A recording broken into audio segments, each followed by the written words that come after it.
So what we're going to do today is a geometric transformation called a reflection, where we're going to make a triangle and we're going to do a mirror reflection of the triangle across a line segment. And so it's going to be as if we fold up the plane. In this case, we're using the lawn, which is our earthly approximation of a plane. If we fold it across this line, what would the image look like? So we start by making the triangle that we're going to reflect. We put 3 stakes in the ground and we use the surveyor's tape and we keep it as tight as possible, as neat as possible, and we lay out our triangle, whatever size you want to use. And you're going to tie it back onto the first stake. So if you have trouble tying knots, make sure you get somebody in your group who knows how to tie knots so they can do this and do a nice neat job with it. So once you've got your triangle set, the next part of the transformation is a line segment. And so for a line segment, you're only going to need 2 points. So we'll use 2 stakes and we're going to use a different color of surveyor's tape. So we've got a nice orange here, and we start off by staking in one end point of the segment. Stretch it across, nice and tight. Make sure it's long enough to where you can do a full reflection of your triangle across it, and then stake in the other end point.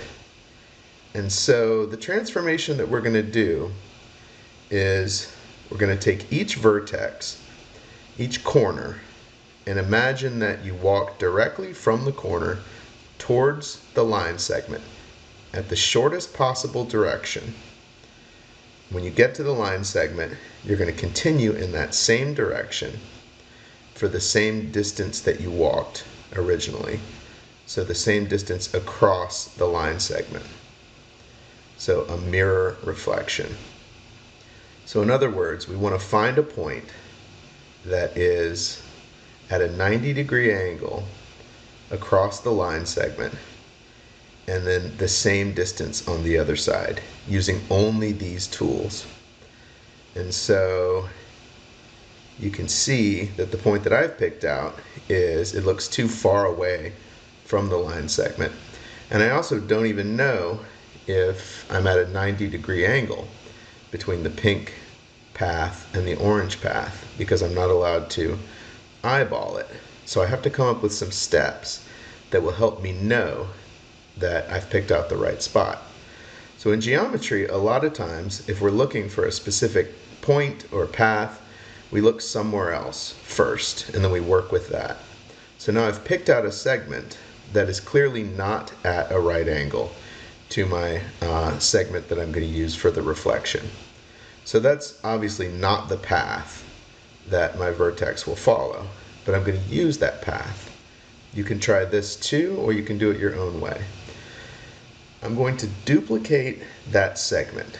So I'm going to make another segment that's the same length as my first segment by putting a stake right next to one end point, stretching out my second segment, and putting in a second stake to mark the other end point.